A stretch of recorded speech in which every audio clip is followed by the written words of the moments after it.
Hundreds of civilian deaths, a black unit to hunt down Taliban leaders, intelligence pointing to Pakistani and Iranian involvement in the insurgency. The US military's secret Afghanistan war logs provide the most revealing picture of the conflict so far. An hour-by-hour account emerges from 92,000 cryptic reports, each recording an incident involving NATO troops, a Taliban attack, or intelligence received. They were shared with The Guardian, The New York Times, and Der Spiegel by the whistleblower's website, Wikileaks. Its founder, Julian Assange, explains why he made it public. If journalism is good, it is controversial by its nature. It is the role of good journalism to take on powerful abuses.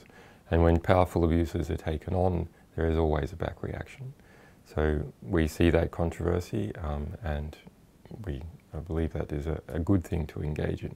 And in this case, it will show the true nature of this war.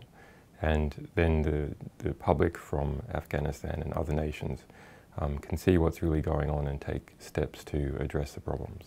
The significance of this material is both the overarching context, that is, it covers the entire war since 2004, and individual events which are also significant, or a thread of events. So those include something like Task Force 373, an US-based assassination squad that goes around Afghanistan killing people on a kill or capture list. It includes significant events where many people were killed.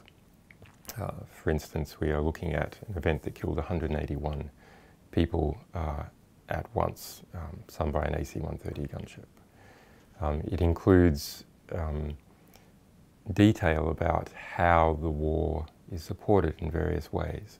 So how the political class in Kabul interfaces with US military and intelligence, how the corruption is spread through that community, but also how the war is mediated by Pakistan and possibly by Iran. The nearest analogue is the Pentagon Papers, which was released in the early 70s. That exposed how the United States was prosecuting the war in Vietnam. That was some 10,000 pages, and some of those pages were accepted and put into the New York Times and other US newspapers. It wasn't for several years that a book was published of some 5,000 of those pages by Beacon Press. This situation is different in that it's not just more material and being pushed to a bigger audience and much sooner, if you like, everyone has the book, the whole lot at once, but rather that people can give back. So people around the world who are reading this are able to comment on it and put it in context and understand the full situation. That is not something that has previously occurred, and that is something that can only be brought about as a result of the internet. Militaries keep information secret to prosecute their part of a war, but also to hide abuse. And there is a military argument for keeping some information secret that is very timely.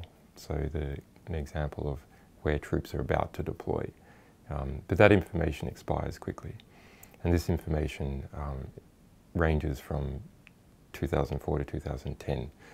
So that argument is not valid for this type of information. This legend on my t-shirt is really quite nice. It's from the Norwegian Journalists Association, SKUP, and it says, dig down in time.